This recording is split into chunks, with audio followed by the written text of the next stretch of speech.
So we're here today to talk a little bit about weed control in cotton.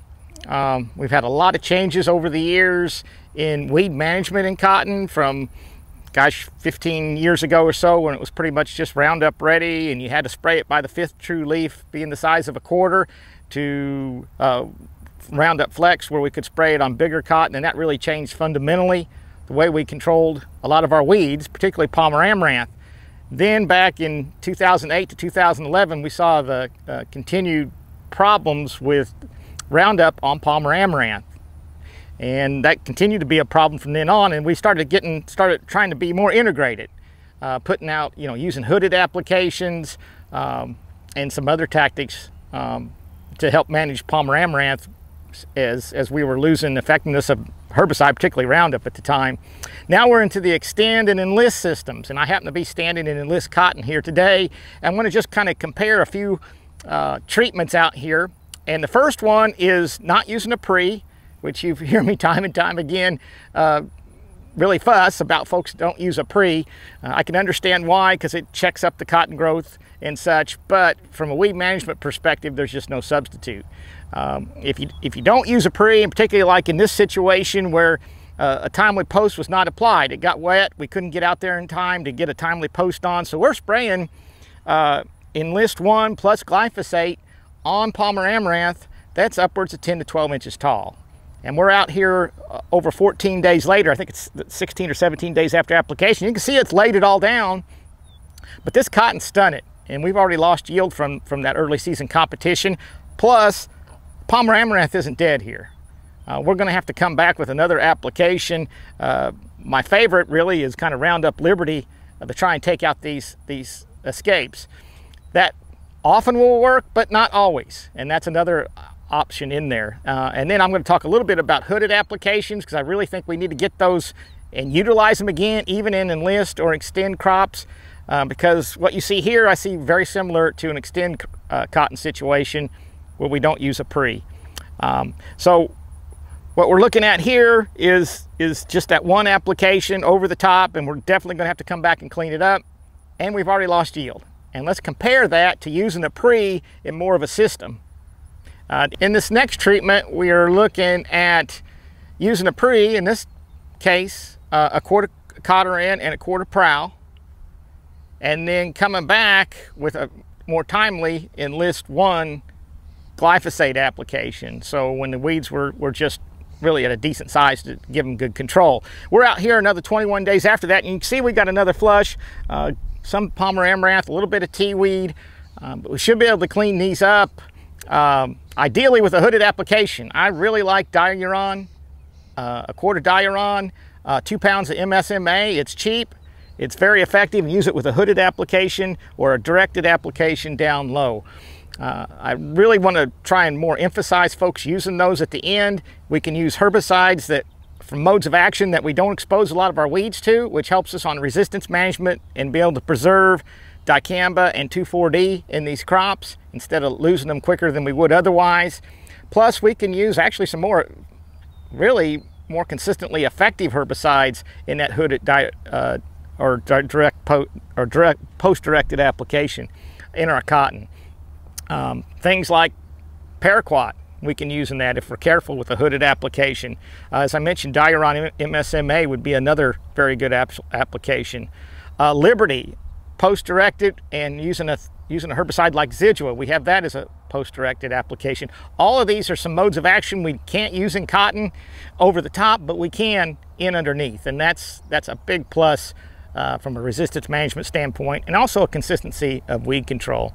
But again, this had a pre, Cotoran, Prowl, come back with an Enlist application and glyphosate, and right now I think we can very easily clean this up, again with a hooded or post-direct application.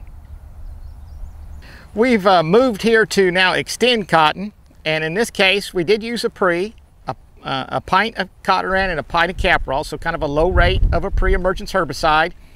And then we came across 10 days ago with 12.8 ounces of Ingenia and a quart of Roundup Power Max. And you can see where we are here today.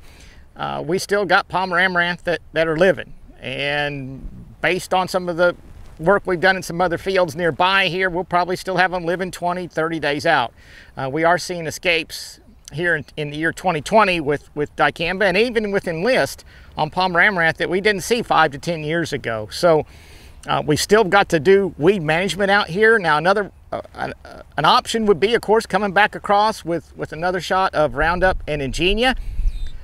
Based on the research we've had, we'll twist more of them down, we'll kill some more of them, but more than likely we will still leave a few, and those few will go to seed, and their offspring are going to have a little more ramped up tolerance to dicamba than the population we have here today. So that's not really the best plan. And again, you're going to hear me talk about post-directed or hooded applications.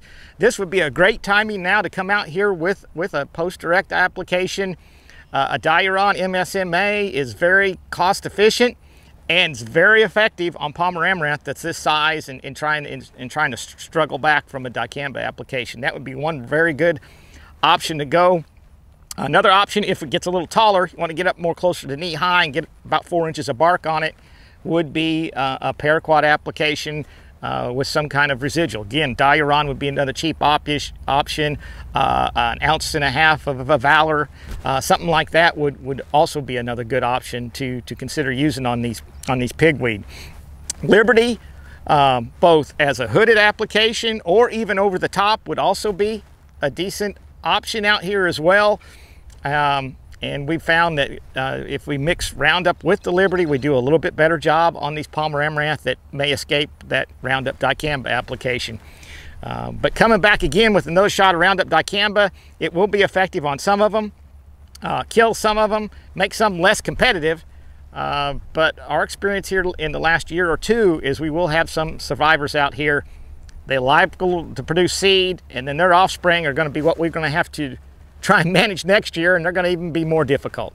So using some other options, both consider over the top like Liberty or in underneath like a Diuron MSMA would be very effective alternatives to take out these escapes other than another dicamba application.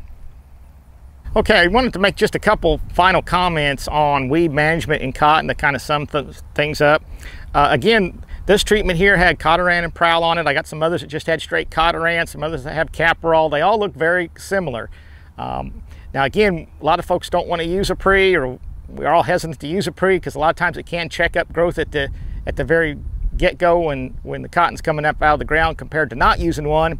The thing is though, if you miss a timely post application, and using a pre buys you more time to get it a timely post application, what we can often happen is you get some stunning from the weed competition, as we just saw earlier, and you can never make that back up.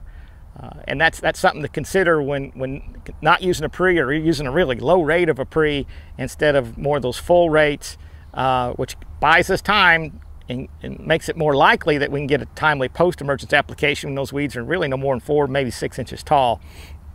The other comment here is, of course, with these Enlist crops or with Xtend crops, we can come back over the top with another Roundup, in this case Enlist 1 application, or in Xtend crops a Roundup Ingenia or XtendiMax application, and do a pretty fair job on the weeds this size, particularly these Morning Glories. We'll probably have maybe a few tea weeds that may get through, and on occasion now we're starting to see some Palmer Amaranth that gets through. So it won't be quite as consistent, again, as using a hooded or post-direct application in underneath, where we can use some different modes of action that are effective on these weeds that are starting to get away from some of our auxin herbicides.